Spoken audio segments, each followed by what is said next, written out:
Fala pessoal, tudo bem? Hoje eu vou falar sobre um dos temas que eu acredito ser top 3 aí a nível de desafio no mercado imobiliário. Eu gosto bastante do mercado imobiliário, como vocês já perceberam. E esse é um tema que dá pra gente desconstruir ele, dá pra explorar bastante, trazendo algumas ideias diferentes aí pro mercado. Então assim, a gente fala muitas vezes de duplicidade de anúncio, precificação é um problema que tem aos poucos clareado, né? A gente mesmo tem uma ferramenta na Resus que ajuda bastante gente aí com o Resus Price. Em tempo real você já consegue acessar as principais referências de venda do mercado e contextualizar o imóvel do cliente. Mas a gente sabe que tem um problema muito sério de ambiente de colaboração entre corretores. E eu vejo que isso daí ele surge de uma estratégia equivocada de competição, né? De diferenciação de mercado. Então vou fazer uma pergunta aqui para a gente já entrar no tema, resguardar aqui o uso da minha colinha para a gente seguir uma linha. Gente, corretor vende informação, certo ou errado? Certo. Quem vende imóvel é o proprietário. Então qual é o ponto? Não tem nenhum problema nisso. O problema é você querer construir diferencial competitivo por restrição de informação. E por que isso é um problema? Bom, primeiro, né, você faz isso para na hora que você chegar na frente do cliente, você parecer melhor informado, você parecer o cara que participa de mais negócios, você parecer autoridade, e o seu concorrente não. Né?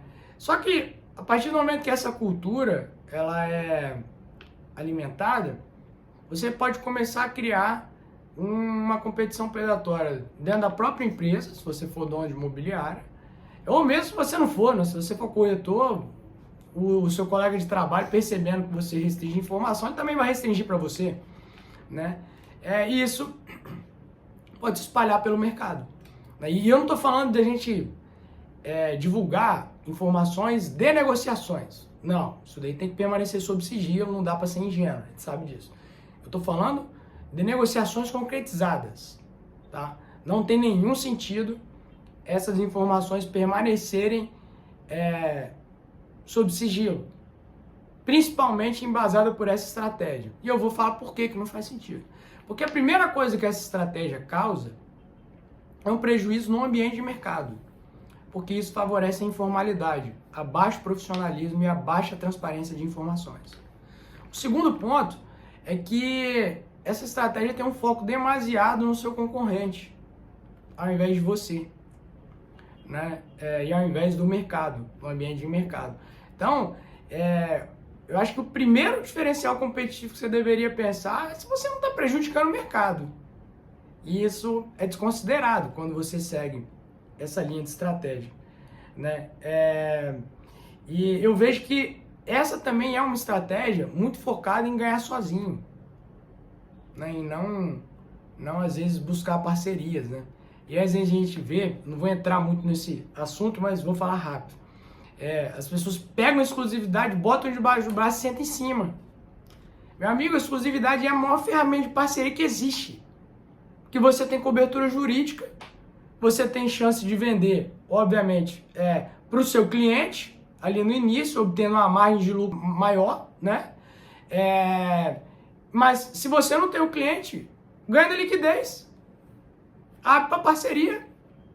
É muito melhor do que às vezes depois todo mundo ficar assediando lá o proprietário, esperando a exclusividade vencer e o imóvel abrir para o mercado.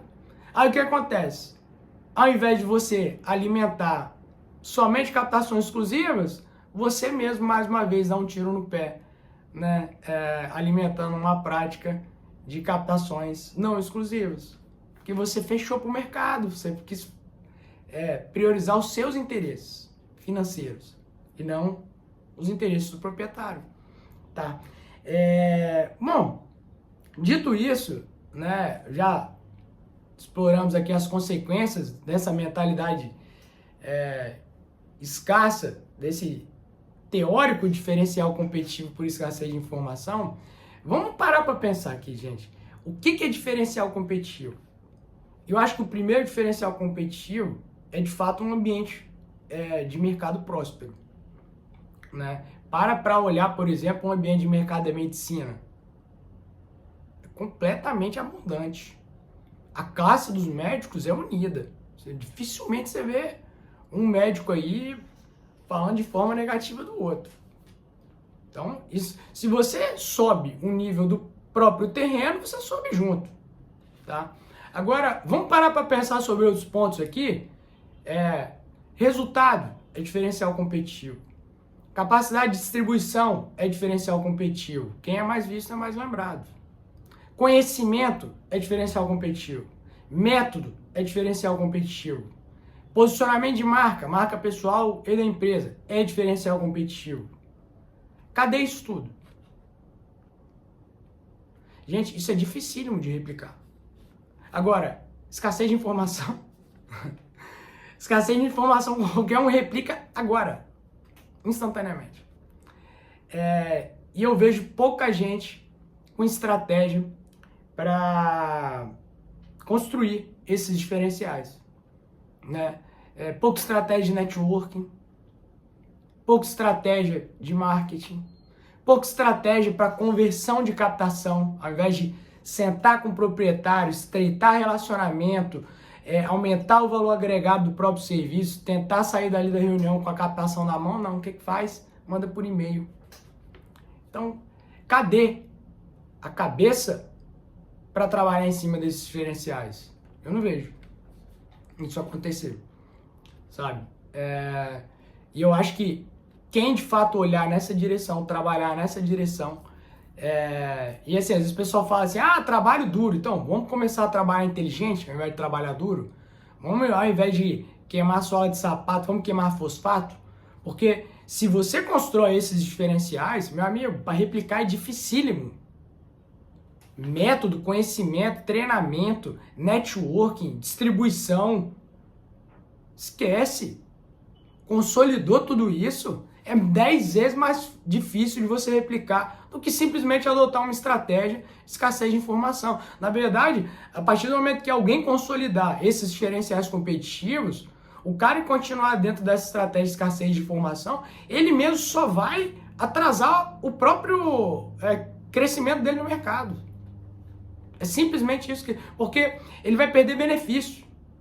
O próprio mercado já cria mecanismos de beneficiar quem compartilha informação. E outra, na era da internet, que é a maior democratizadora de informação que existe no planeta, você vai remar contra isso? Você vai remar contra a tecnologia?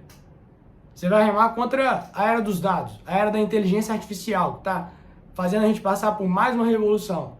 É isso? Gente, boa sorte. Acho muito difícil essa estratégia perdurar, tá? E por fim, gente, assim, o que eu queria trazer aqui para vocês, por fim, é que essa mentalidade de escassez, ela, como a gente pode ver, ela tem consequências no ambiente de mercado, tem consequências emocionais dentro da própria pessoa, e ela também tem consequências financeiras. Mas a riqueza, ela não tem nada a ver com escassez. Ela está totalmente ligada à abundância. E quando a gente presta qualquer serviço, você está ali para resolver problema. Você está ali para deixar um ambiente melhor do que ele era. Você está ali para servir.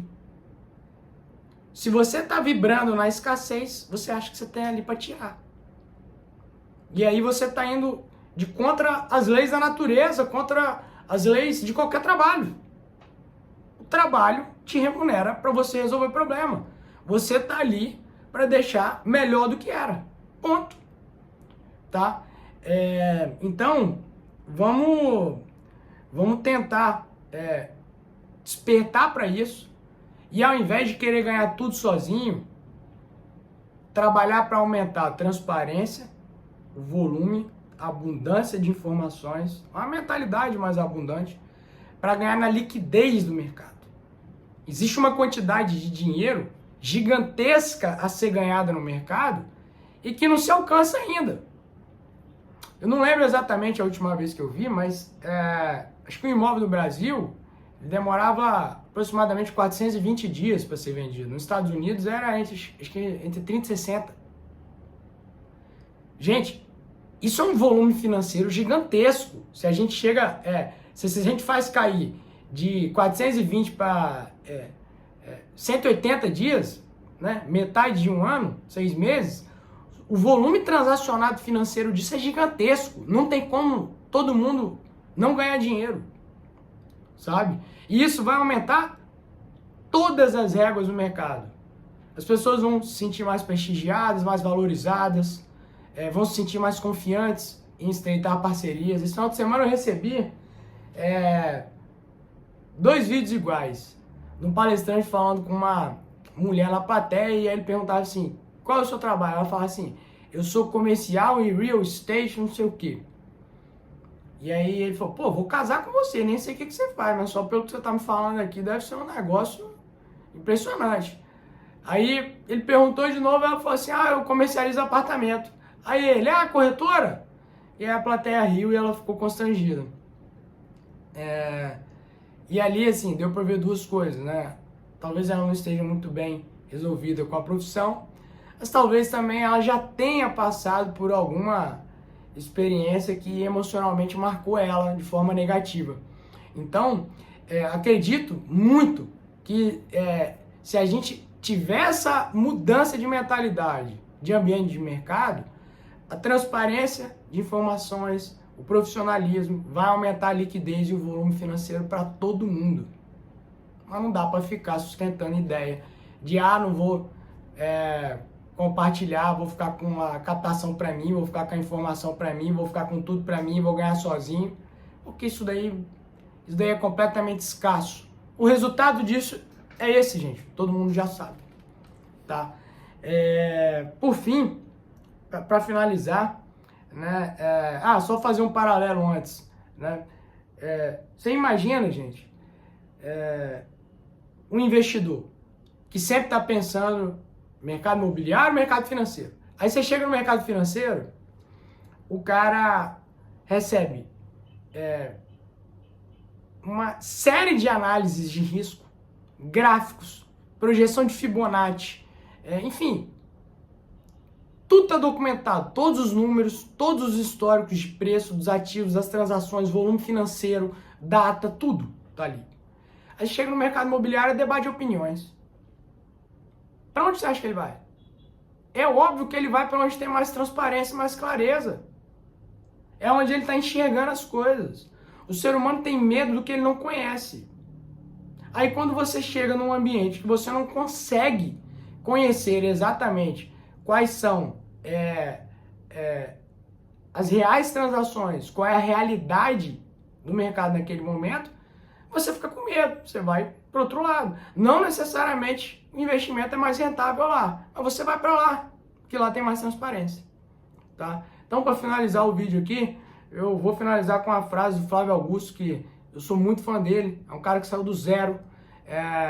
O que ele ensina nas redes sociais de graça vale muito mais do que MBA, qualquer faculdade, e ele fala o seguinte: se o egoísta soubesse que ser coletivo é lucrativo, ele seria coletivo por egoísmo.